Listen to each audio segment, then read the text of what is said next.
Bonjour et bienvenue, c'est Bertrand, de la Fondation Magister, l'école des héros du monde réel. Dans cet épisode, on va parler de deux choses. 1. Le truc vicieux qui nous empêche de changer, et 2. Comment utiliser les tests de personnalité. Et on va commencer par le point 2. Il existe différents tests de personnalité qui évaluent notre profil psychologique selon différents axes. Par exemple, le test des Big Five évalue la personnalité selon 5 axes. L'ouverture à l'expérience, l'extraversion, la conscienciosité, l'agréabilité et le névrosisme.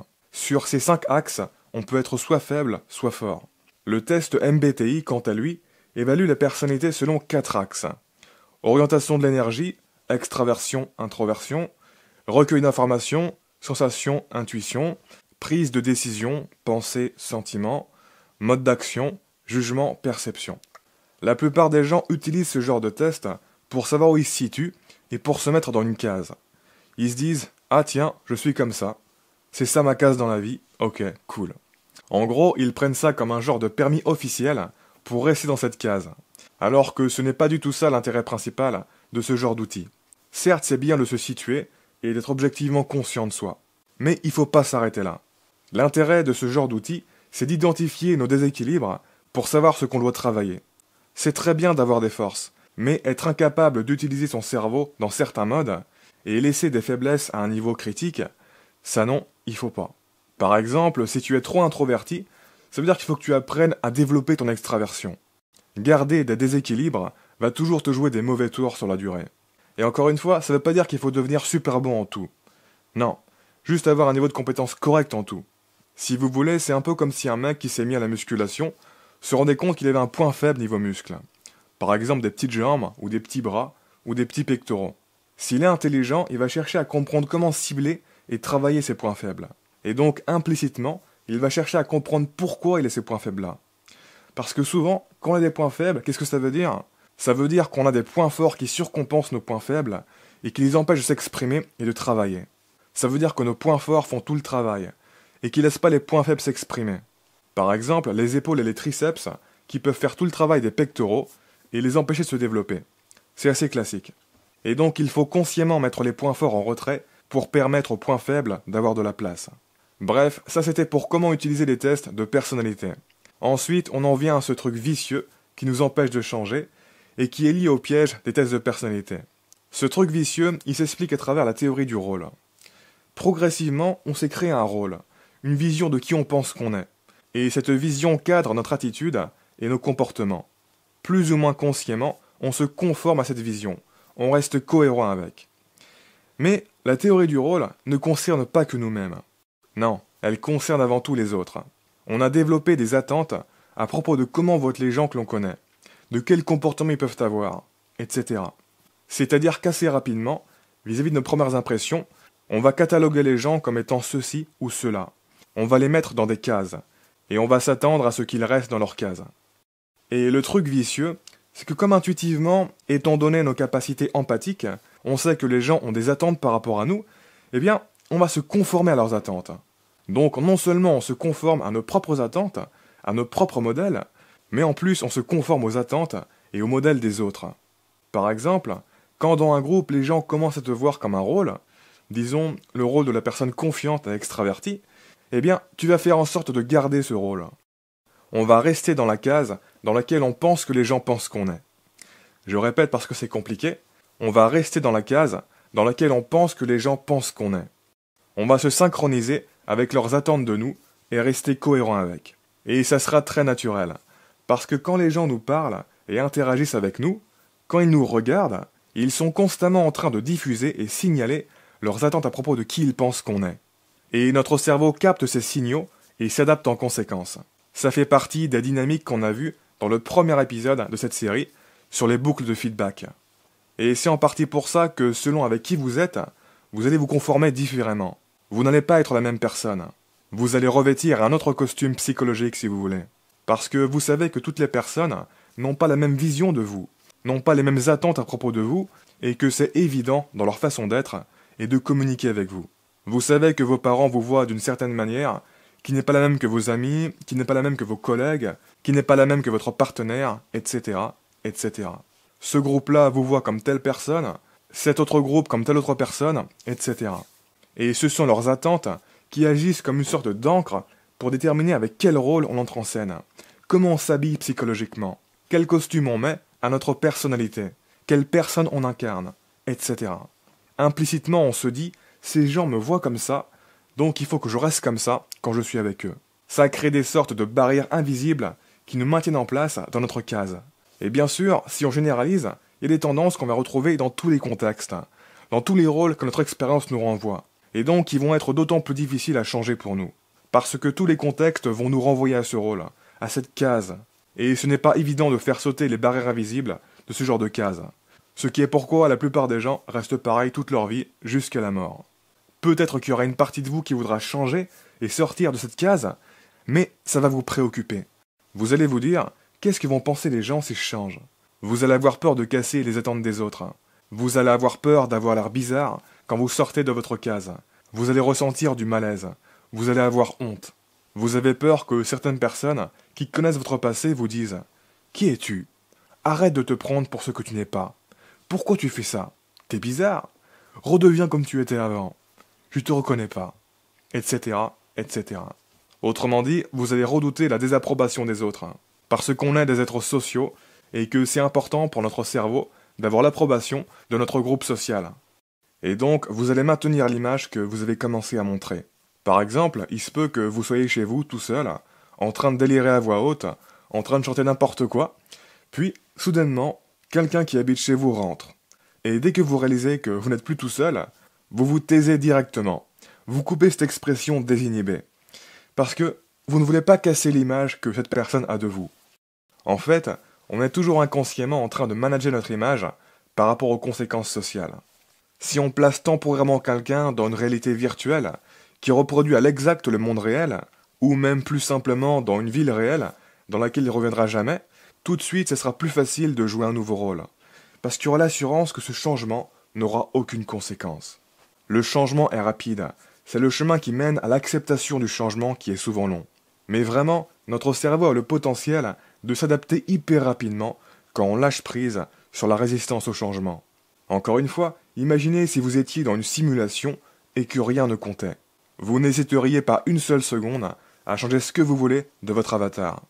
Pareil, dans une moindre mesure, vous pourrez vous rendre compte que durant votre vie, quand vous changez de contexte et que plus personne ne vous connaît, ça va être beaucoup plus simple de prendre un rôle différent de votre rôle passé.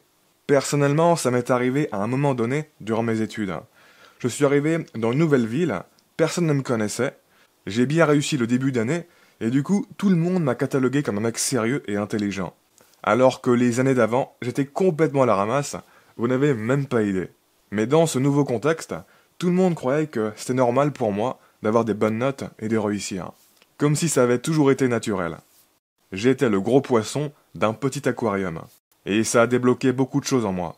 Mon image de moi-même a commencé à radicalement changer.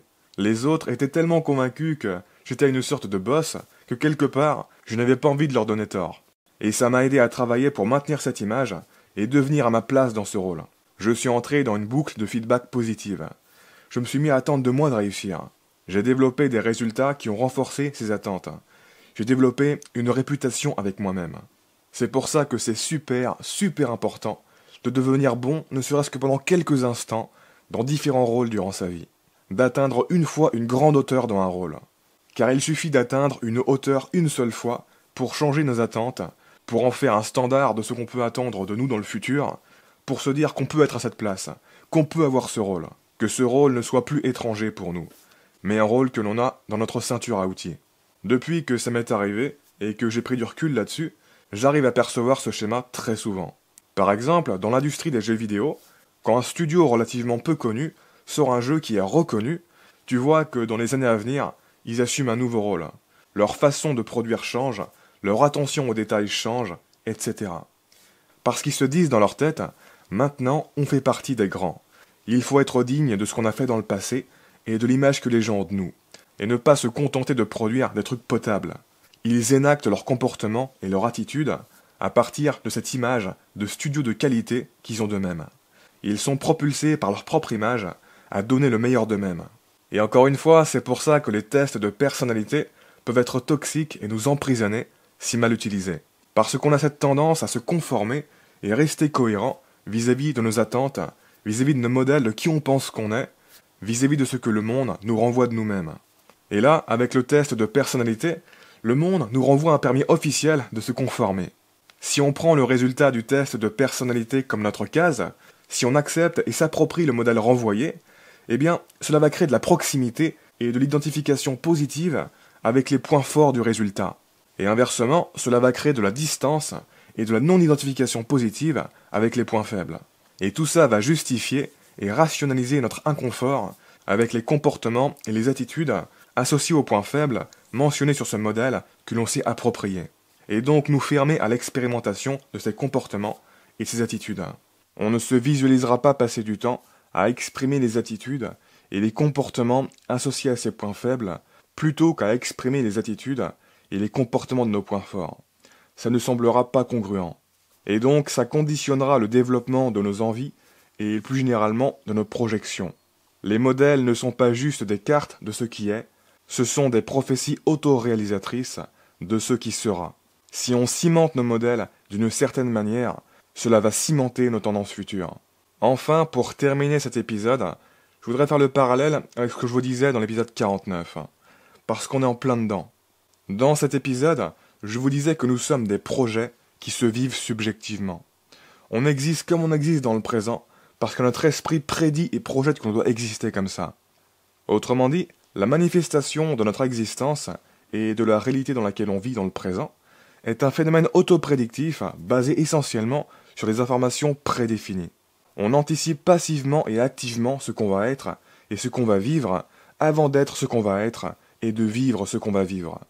Il n'y a pas d'expérience présente à l'extérieur qui nous arrive. C'est une illusion. Notre expérience est mentalement échafaudée depuis l'intérieur. Toute notre vie passe par le tunnel de notre modèle intérieur de la vie.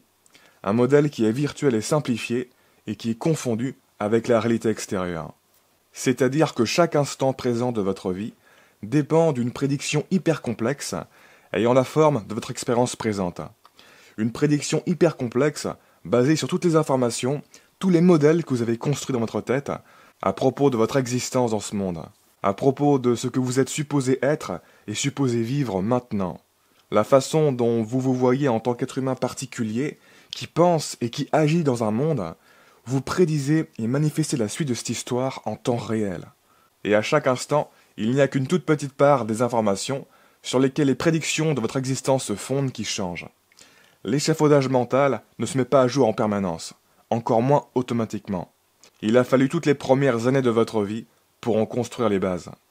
Et donc dans cet épisode, je vous disais que c'était plutôt logique que des systèmes de croyances comme la loi d'attraction fonctionnent et peuvent donner des résultats.